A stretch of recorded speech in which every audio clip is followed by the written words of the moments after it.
Hey everyone, Players here. Welcome to part 7 of the Fujimi 112 R32 Skyline GTR video build. So this is a continuation from the last video, which we dealt with the racing seats and the harnesses and what have you. Today we're going to focus on the rest of the interior. So we've got all the interior to prime, paint, mask, flock, detail paint a little bit at the seats, and obviously test fit it in the chassis as well. So big step out of the way, a lot of footage for these, like the 2 videos.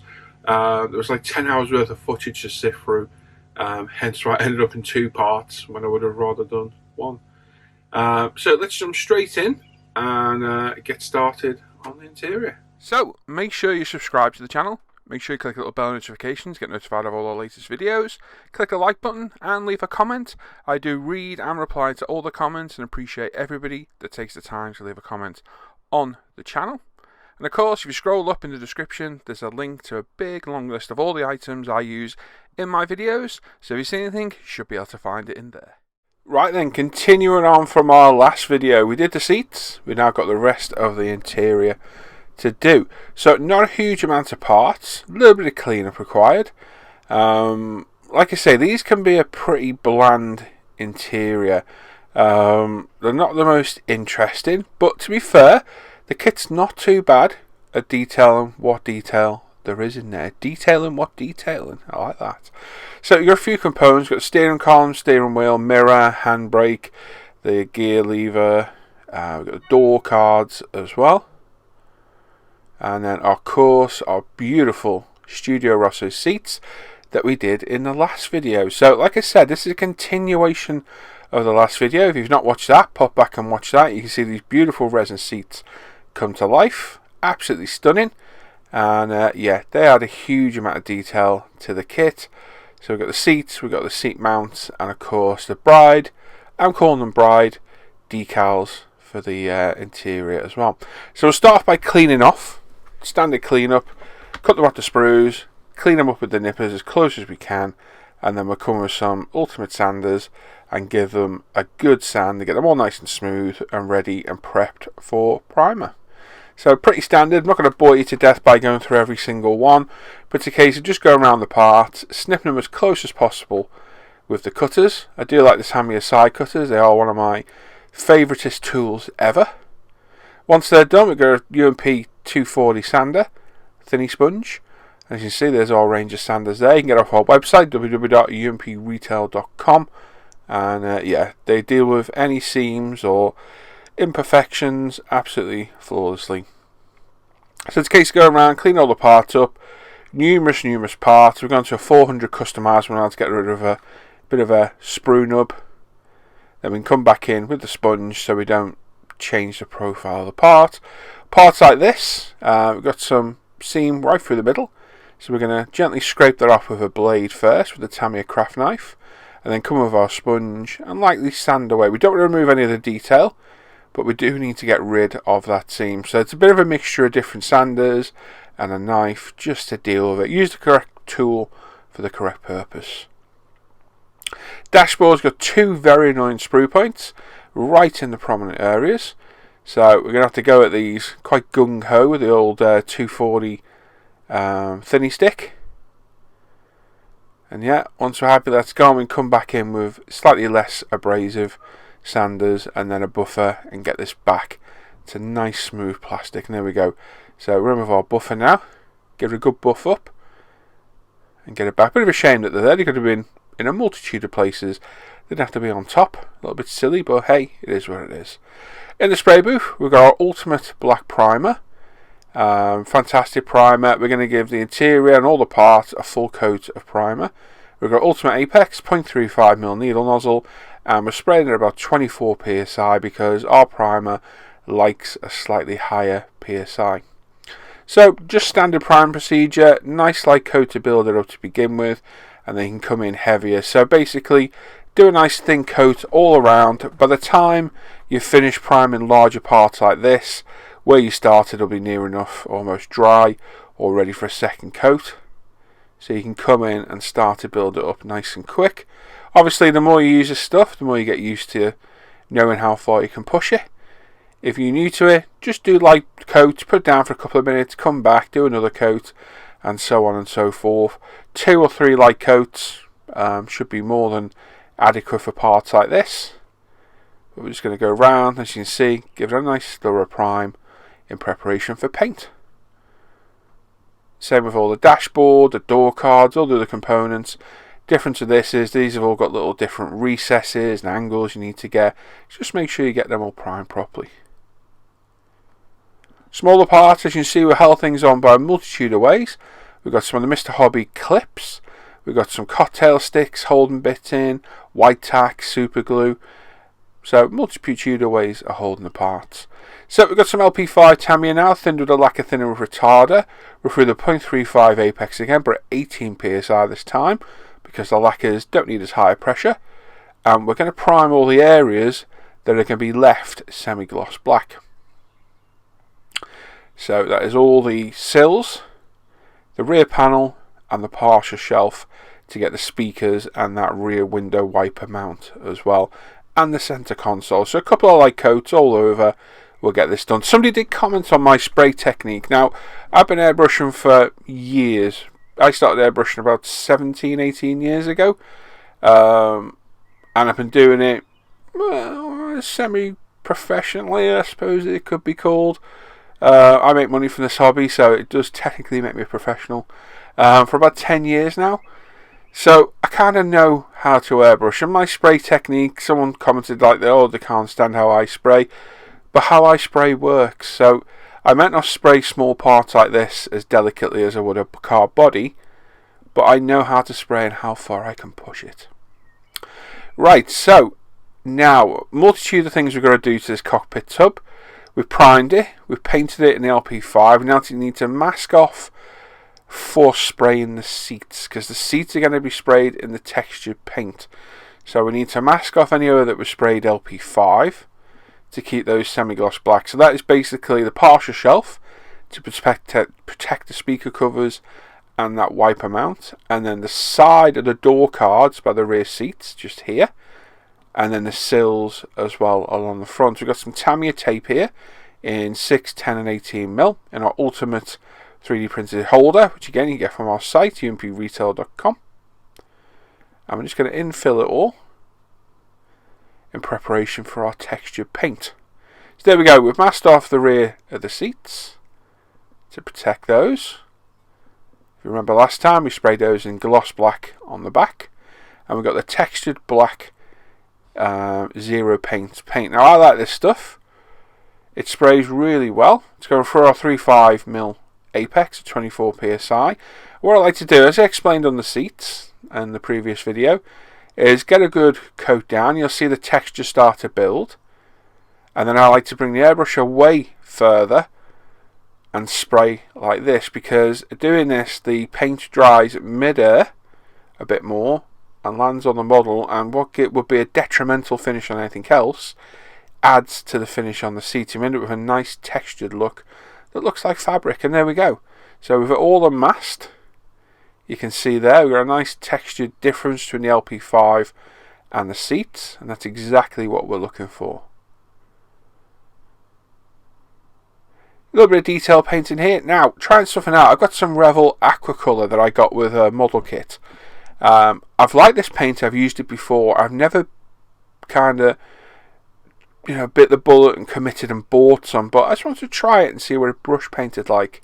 So this is the gloss black, and this brush paints absolutely beautifully and leaves a very nice gloss black finish. So I'll be using this until that runs out, and then we'll probably buy a pot of it, because it was a nice black to have.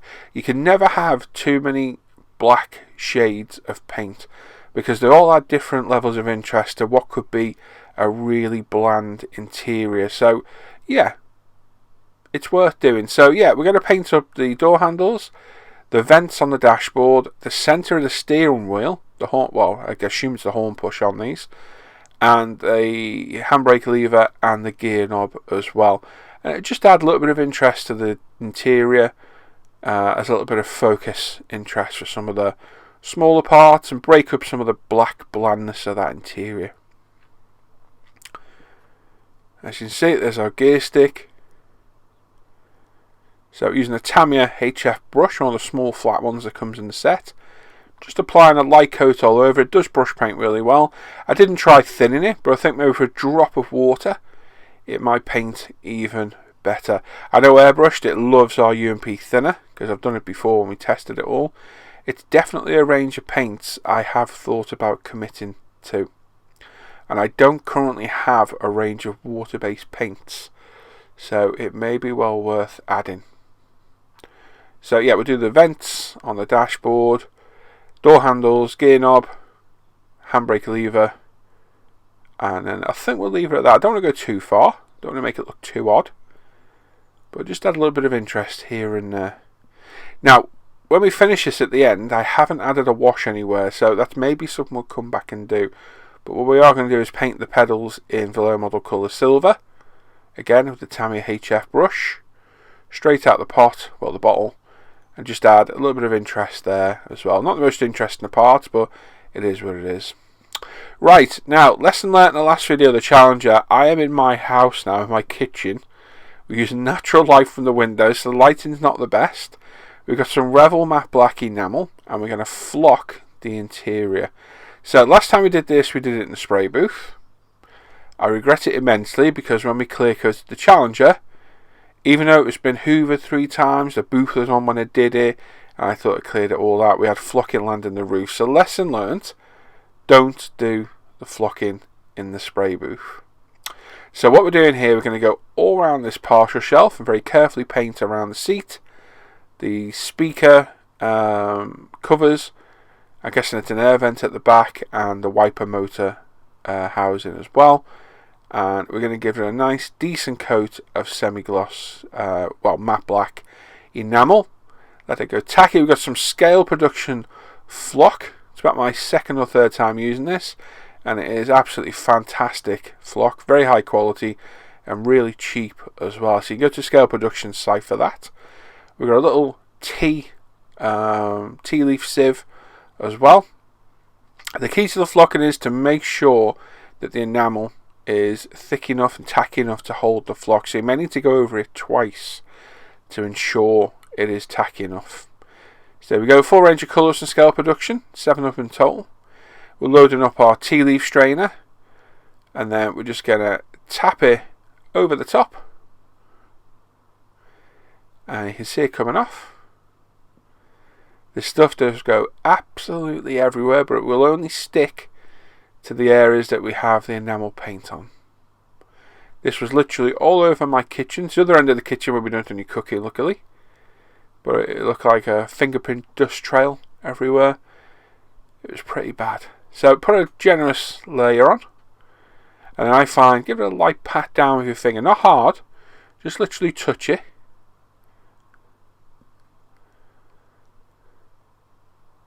Pat it all down, then turn it over, tap it.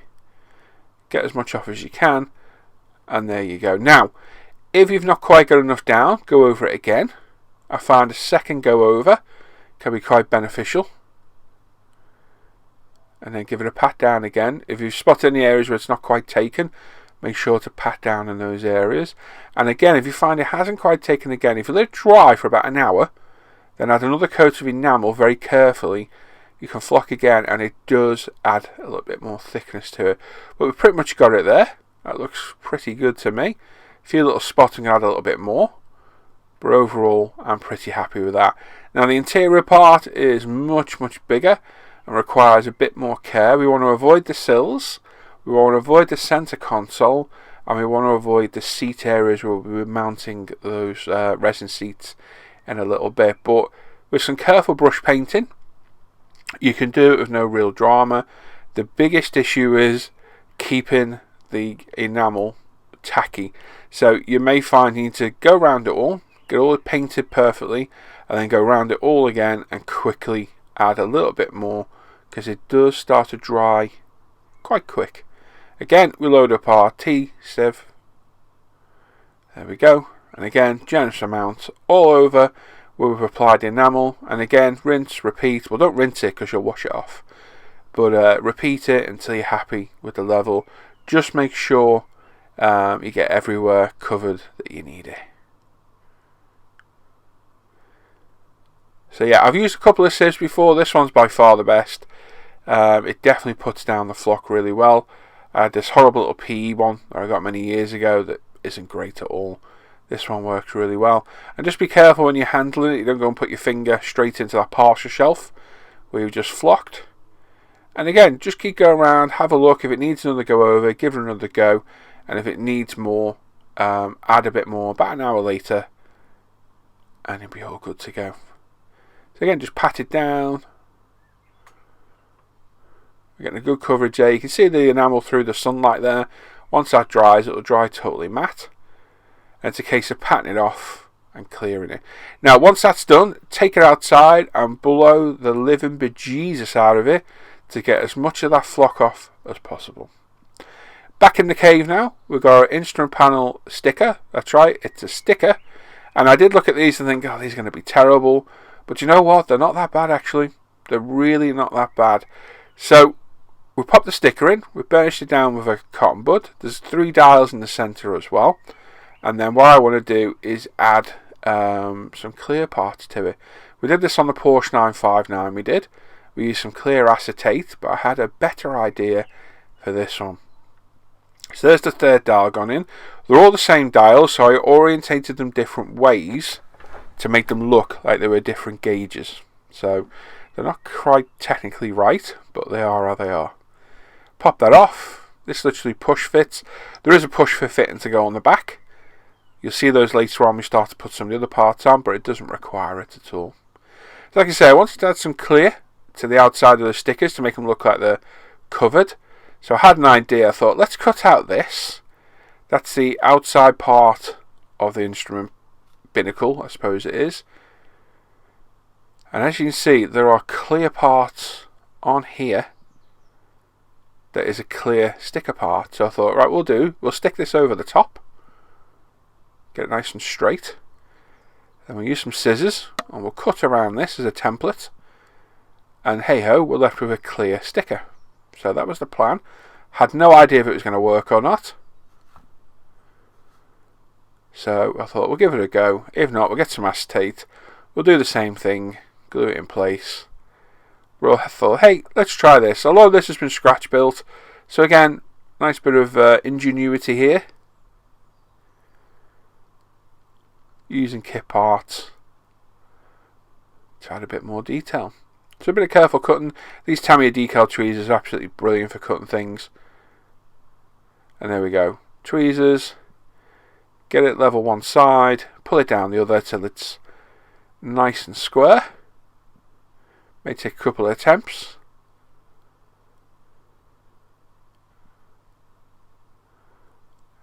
Just get yourself lined up. There you go.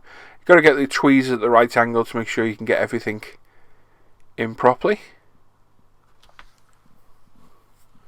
There we go. Once we've got it in, you're happy.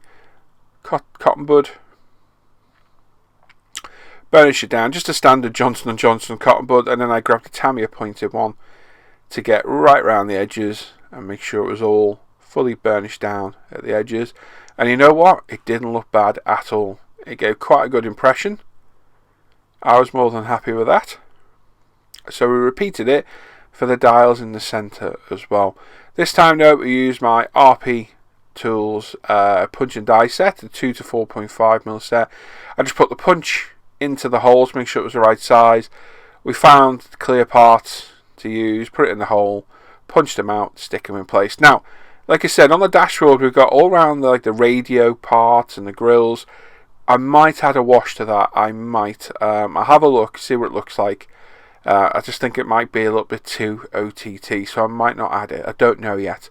If we do that, we'll do it in a later part. But for now, that is essentially the dashboard done. So as you can see, use a little hammer and the punch to punch out all the parts. Peel off the back. Pop it in place, exactly like we did to the instrument binnacle. Pop it in place, get a cotton bud, burnish it down. And there we go. Covers for our instruments. And second one. Oh, and then our third one. And there we go. If we angle it, you'll see the light catcher. It doesn't look too bad. Considering we used the kit parts, that's not bad at all. Happy with that. Now, the kit does come with working steering. Now, because of the way we built the engine bay up with the scratch built brake cylinder, reservoir and what have you, it's not getting assembled as it should. So there should be a bar that goes through this that connects to the steering wheel, bolts in place, and then the steering works. I'm not bothered about that. I'm not going to be running this thing around the carpet playing with it. So I've super glued the column on and the steering wheel in place, made sure it's straight, and I'm happy how this goes. And then I test fitted this many moons ago, if you remember, to make sure it fits, and it does. It clicks in place beautifully. So I'm happy to carry on here like now. So a couple of screws in the front to hold this in. Trying to find them on the bench. I like to tap the bench and you'll find little parts bounce. It's a good little tip if you can't find things, especially if you're working on instructions like I tend to quite often. If you tap the instructions, you'll see the parts bounce a little bit. So the kit supplied screwdriver, it's starting to wear a little bit. It's only a cheap tool and the head is starting to go, so I think we'll be replacing this with a better quality tool. So it takes a little bit of force to get the bits in. And there we go, that's our screwed in place. Now we can add our gear stick. So a little dab of CA glue. Get it round the right way. Push it in place. Push it home.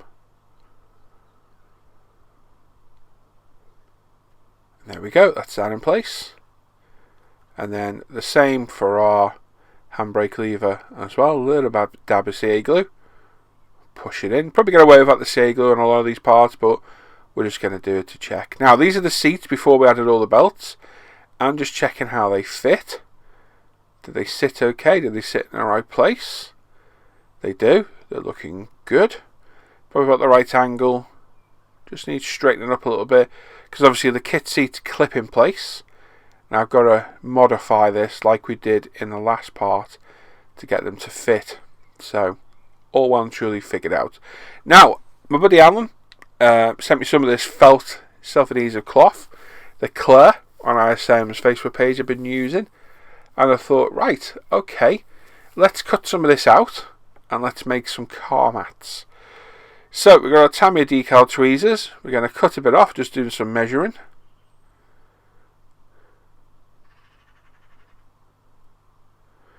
There we go, happy with that. We've got our Alpha rotary cutter to completely whiz down one side and cut it off.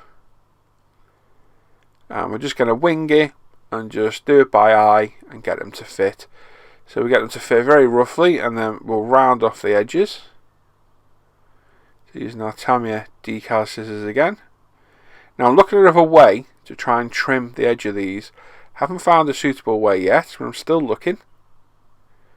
They could do with like a bit of grey or white exterior trim around the edge just to make them look more like mats. So definitely looking for a way of doing that, but for now happy that these went in. And I'm literally doing it by eye, test fitting. Yeah, it needs a bit more off here, a little bit more off there, but yeah, they add a little bit more depth and realism to the interior. And being self-adhesive, you just let you peel the back off and stick it in place. Really nice and easy. But yeah, it doesn't look bad. Not too bad at all. A little bit of trimming at the back, I think. Make it a little bit shorter. But quite nice material to work with, and it looks pretty good. I think it's available in a multitude of colours as well. So I think we need to add some of these to the collection. Like I say, we could trim the edges. I think it'd look a lot better.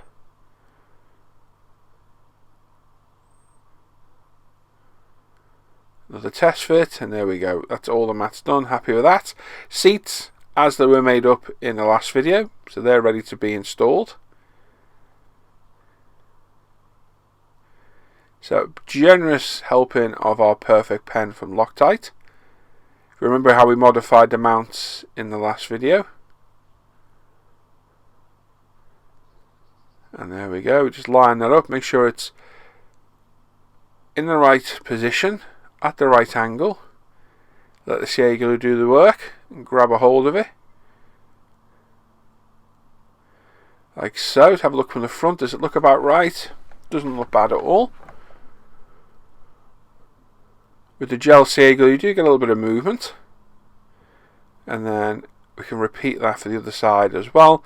And then we've got our mounting brackets that we cut last time. Remember, we folded them on the photo etch bender, but I realised it had a bit too much height to the kit, so we're just going to add a couple of dabs of CA glue and just pop them on the side, and they give the impression that they're attached to that bit of plastic underneath. So a bit of careful positioning, and they're in place. So both seats are in place now, and we need to fasten the harnesses. Now, I've seen a few of the R32s where the harnesses just travel through the back part of the seat where it folds, or comes out rather. So that's what we're going to do. So a little dab of CA glue right in the crease and push it down like so. Repeat that for all four, and there we go. What I've also done is a little bit of double-sided tape right under the back of the seat at the top where it attaches, just to hold it so it looks like it's weighted down. And there we are. That, for the most part, is our interior done. I'm happy with that. The belts look good, the seats look really good, the carpet looks good, the mats look great, and yeah, it's definitely brightened up. A little bit of a drab interior with those nice Takata belts. Seats are a definite must-have addition for this. Flocking looks really good. I'm happy with this. Really happy with it. It's a nice interior, and yeah, adds a nice bit of interest to the kit. So, quick test fit on the chassis. Clicks in place absolutely perfect. No problem at all. So happy about that. No issues there. We can take it back off should we wish as well. And then I thought I better put the shell on and make sure that it's going to not interfere with the roof. Now the seat, the driver's seat, is very, very close to the roof. There's probably about 2 mil under there. Hopefully it's not going to interfere with the clear parts. We'll find that out in the next video or the one after probably. But there we go. That's it in place. Looking good. They're going to be quite visible through the glass. So quite nice to see. But it's looking the part. We're still going to polish all this body up. Still got to do exhaust, all the glass work, all the lights. But we're certainly getting there. We certainly are. And it's looking good. Engine bay looks great. Interior looks good. There we go. If we just click it all down through the front, it's going to look pretty decent, I hope. Real nice car. Real nice colour as well. And really good kit as well. It's been a nice kit. Once we get this bodywork polished up, it'll start to really shine. Just a quick test of the door card to make sure it doesn't interfere with the doors, which it doesn't. And there we go. So we'll be back for part 8 very, very soon. There we are then. That's it. That's our interior for the most part. I'm going to say done. That's come on pretty well. Pretty happy how that looks. As I said to a few people, when I first got this kit, I didn't realise most of it screwed together. And as the build started and progressed, it was a little bit disappointing to think, right, because there's nothing to really glue at all on this. I think I've glued about 3 parts so far. It really isn't a lot at all on the kit part. So, yeah, I was a little bit underwhelmed at first, but the more I've built this kit, the more I've grown to think it's actually a really, really good kit. Now, the interiors are pretty bland on the Japanese cars. So we've had a splash of colour with the Takata racing seat belts, and obviously adding the Bride or Brid, whatever you want to call them. I'm calling them Bride. Seats and heads had a little bit of interest to it as well. Definitely a worthy addition if you can get a hold of them, because the kit seats are a little bit boring, to be honest. These definitely add a bit more interest. So there we go, another major step out of the way. So the next video is probably going to be the exhaust, because it's, I think we said this last time, 2 jobs I've been putting off: the exhaust and the bodywork. So yeah, that's the next video I'm going to get out there on the Skyline. Probably going to do a Challenger one in between, carry on with that build. But I reckon 2 more parts, possibly 3, and the Skyline's going to be done. It's hard to say because obviously there's a bit to do, but there's not that much to do. So maybe 2 parts. But I'll be glad to get this one done. Not that I've lost my mojo overall. I've really, really enjoyed the build. It's been nice to break it up a little bit as well in amongst 2 other builds. And I'm looking forward to my next big scale build. Not 100% sure where it's going to be. I've got loads of choice. but we'll definitely break out another big scale build pretty soon after this one's finished, I think. There we are. So thanks for watching today. As always, make sure you sub to the channel, give us a thumbs up, click that bell notification, and leave a comment. I do read and appreciate all the comments, and it really does spur me on with the builds and gives me a lot more enthusiasm to see that you're all enjoying it out there, or you've had the kit or whatever. So please do leave a comment. It adds to the algorithms. Leave a comment and a thumbs up, so please do, because it does help the channel immensely. Check out International Scale Model Facebook page and forum, umpretail.com. You can get all the products I show in these videos. My Paul ISM Facebook page and Instagram page as well.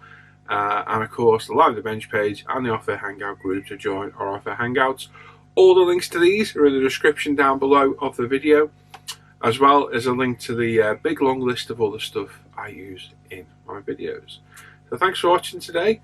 Let me know what you think my next large scale build should be. I'll put my ScaleMates link in the description below, and it'll be anything 16th or 12th will be what it is. There's a few in my stash, so let me know if you watch this far what you think my next build should be. My ScaleMate will be down below. Click on it, add me as a mate on there should you wish, and I will catch you all next time. So have a good day, take care everybody, bye bye.